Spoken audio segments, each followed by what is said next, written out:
Cek satu.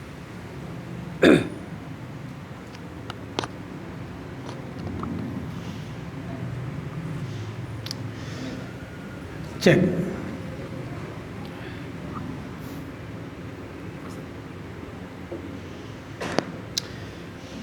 Bismillahirrahmanirrahim. Assalamualaikum warahmatullahi wabarakatuh. Anak raja pergi menyelam, setelah menyelam pergi ke Mekah. Bapak ibu jemaah yang menjawab salam, semoga panjang umur, hidupnya berkah. Amin. Bersyukur kita kepada Allah dengan ucapan alhamdulillahirabbil alamin. Salawat dan salam buat junjungan kita Nabi besar Muhammad sallallahu alaihi wasallam dengan ucapan doa dan salawat. Allahumma salli ala sayyidina Muhammad wa ala ali sayyidina Muhammad. Man shalla salawatan wahidatan, barang siapa bersalawat satu kali kepadaku, sallallahu alaihi asyara, Allah bersalawat untuk dia 10 kali, diangkat derajat 10, kemudian dihapus dosa-dosanya 10. Oleh karena itu bersama-sama kita bersalawat kepada Nabi Muhammad sallallahu alaihi wasallam. Sallallahu ala Muhammad, sallallahu alaihi wasallam, sallallahu ala Muhammad, sallallahu alaihi wasallam.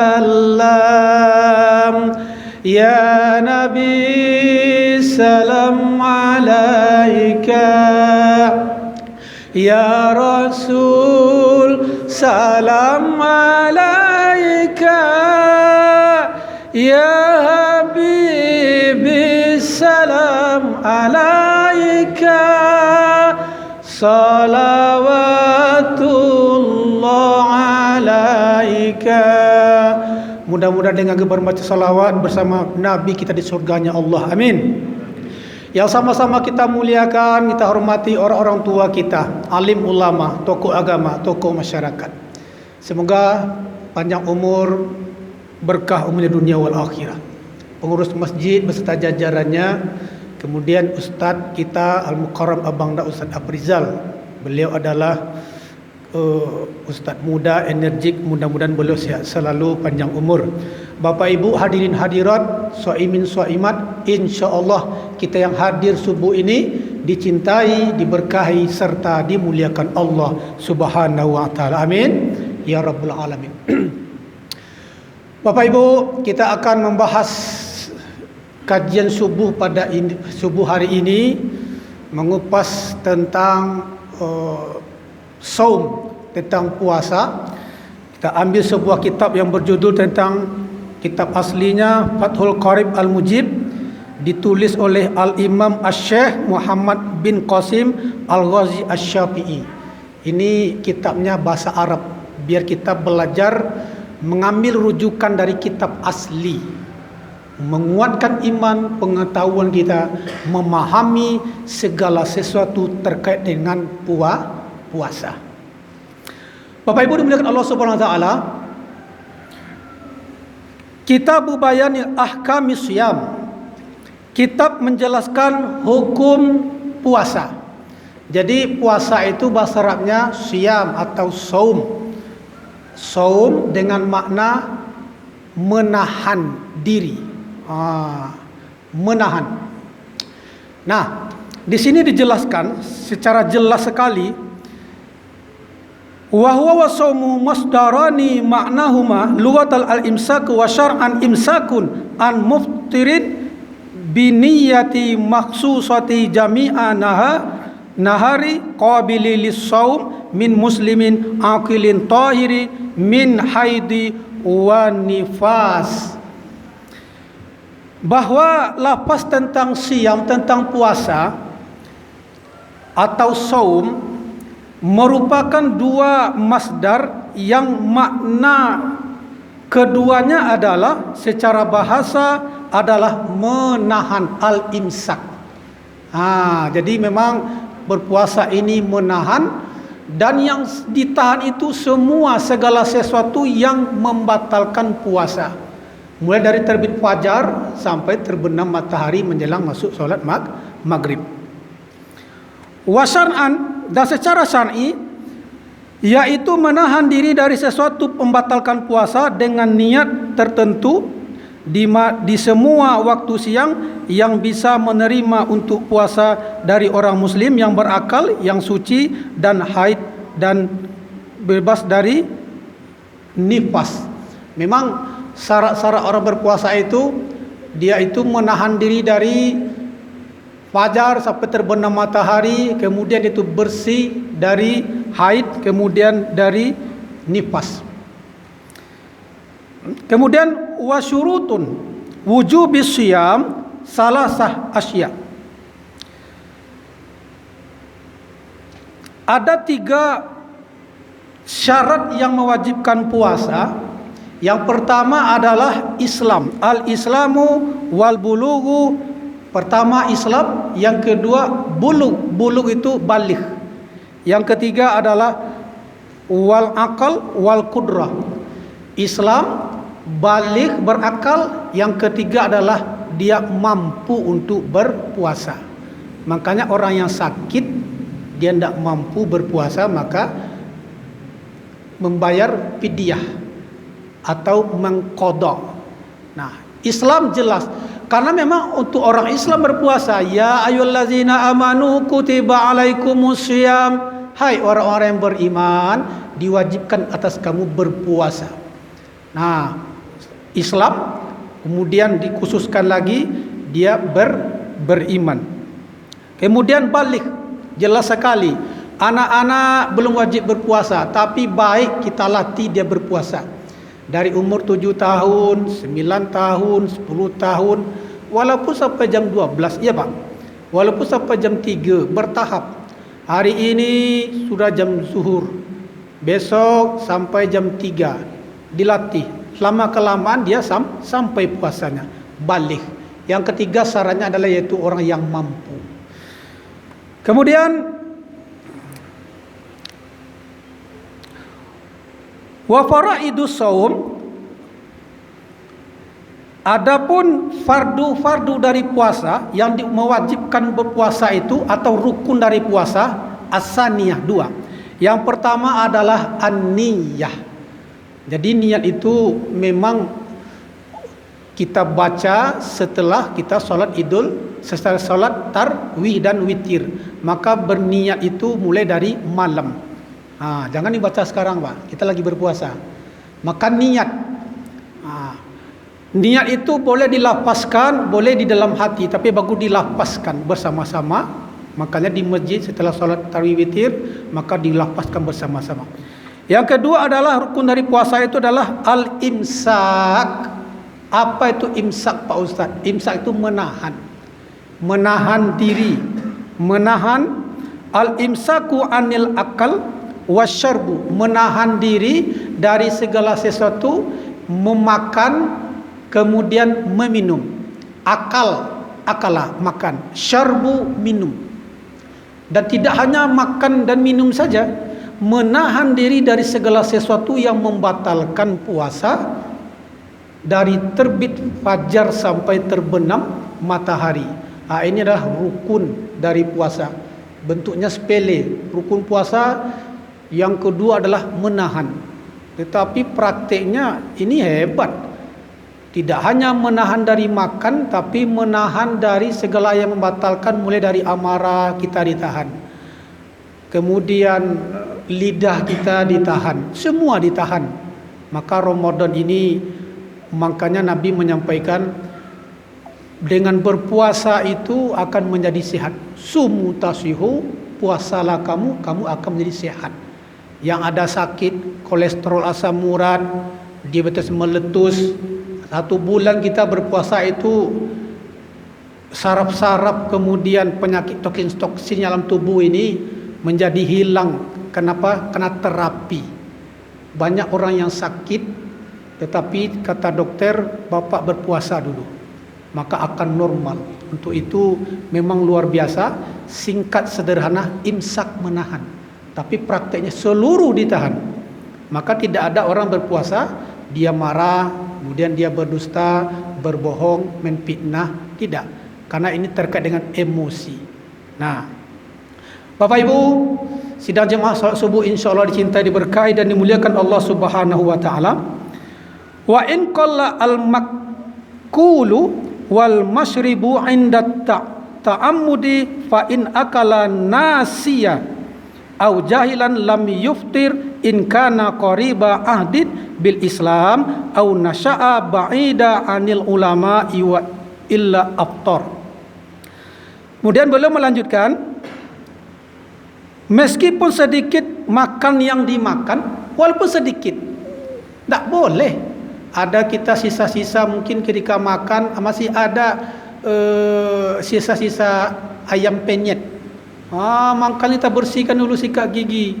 Kalau sudah berpuasa masih ada terselip, ini sepertinya tanggung nih. Digolkan pula, jangan. Batal puasa Pak, karena disengaja. Maka setelah kita bersahur, mandi, bersih-bersih, tak ada lagi. Apalagi menggosok gigi ini harus wajib. Khawatir nanti ada terselip sikit-sikit, kemudian ditelan dengan sengaja, langsung batal dia. Kemudian maka ketika dalam keadaan sengaja, lalu jika makan sebab lupa atau bodoh, maka tidak ada batal puasanya. Kalau dia lupa, bodoh itu mungkin dia tidak sehat, mungkin dia tidak normal, kemudian dia gila segala macam, tentu tidak membatalkan puasa. Nasia, lupa. Ada kita yang lupa kadang-kadang, apalagi di puasa sunat Senin Kemis ya Pak ya.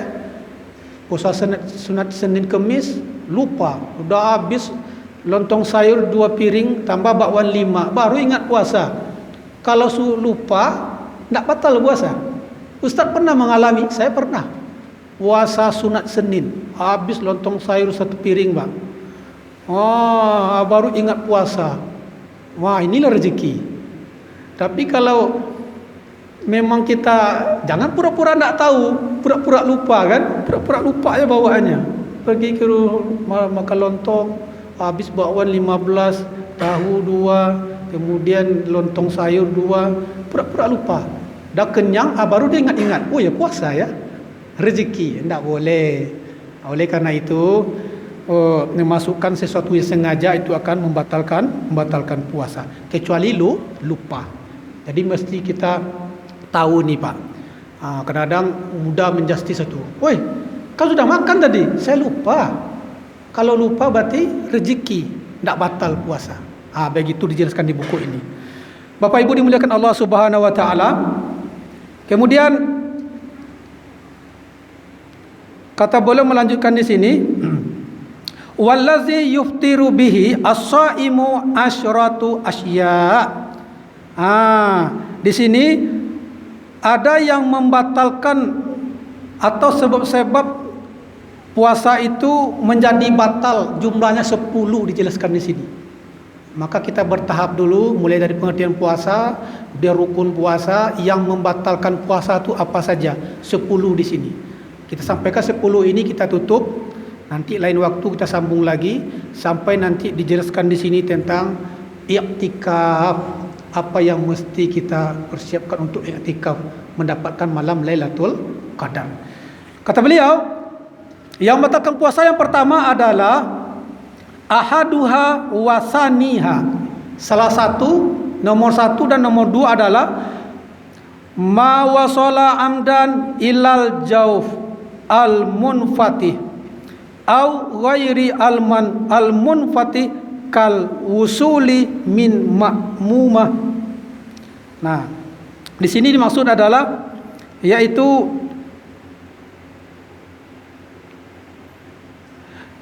yang sampai dengan sengaja pada masa jauh, kemudian dia berbuka atau tidak berbuka, dia berbuka dengan sengaja, seperti dari sesuatu yang terbuka dari kepala, artinya menahannya orang yang berpuasa dari sampai benda ke dalam sesuatu yang dimakan dengan sengaja, maka batal. Maka tadi dimaksud memasukkan sesuatu dengan sengaja, pasti batal dia.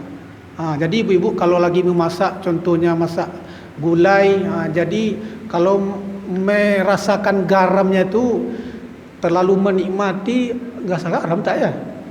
Tanggung digolkan. Kalau sudah langsung disengaja maka langsung batal dia.